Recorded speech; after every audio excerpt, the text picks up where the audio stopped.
Okay, so uh, ito na naman tayo sa ating panibagong laboratory. And sa lab na to, kung nakaraan nalala nyo, gumawa tayo ng, or nag-invite tayo ng guest user account, diba? Ngayon, try natin mag-invite ng maramihan naman. So, iisahin ko na. Siguro ditong part na to ay first is gagamit tayo ng bulk operation from the Entra ID. And next na video ay try natin sa PowerShell. Okay? So start na tayo sa pag-invite ng maramihan using the bulk operations ng Entra IDs. Okay? So punta lang tayo sa Entra ID users. All users. Then bulk operations and bulk invite. Okay, try natin to. So, download natin yung template. Download the template. So, ito na siya. Edit natin to.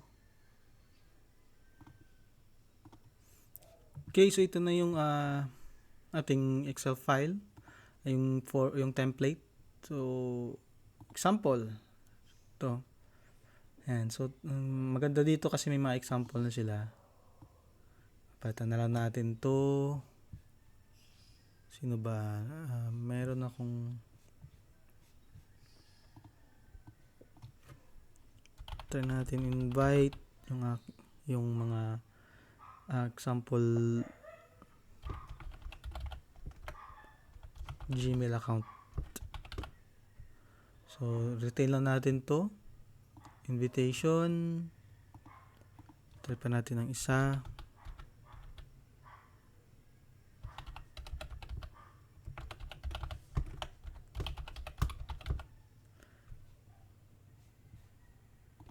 Pahin lang natin to. Try pa natin ng isa.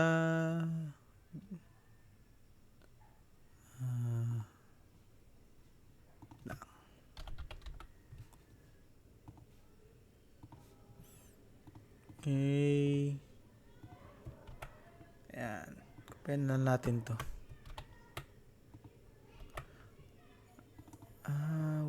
Wait lang. Okay. Okay. So, save natin. Save. Close. Tayo dun sa bulk invite. So, download na natin to. Na-edit na natin. Upload natin. Ito siya. Open. Submit. Ayan.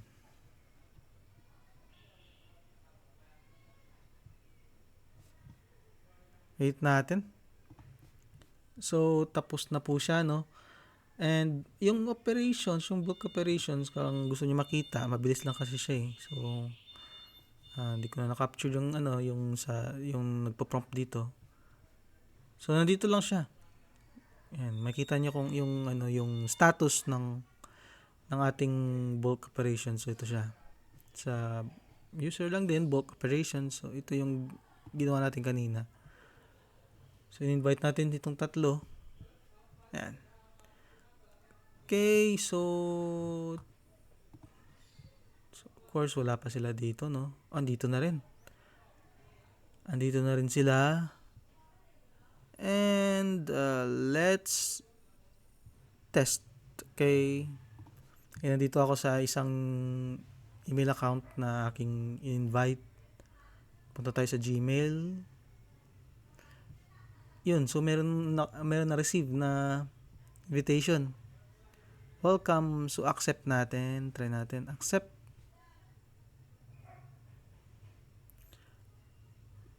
So of course, magsa-set up ng MFA, send ng code kasi naka-set up yan eh. Settings natin, 'di ba kanina? Naka-enable yung email OTP. So may ma-receive sila. Ayan. So ganyan lang. Ganyan kadali mag ng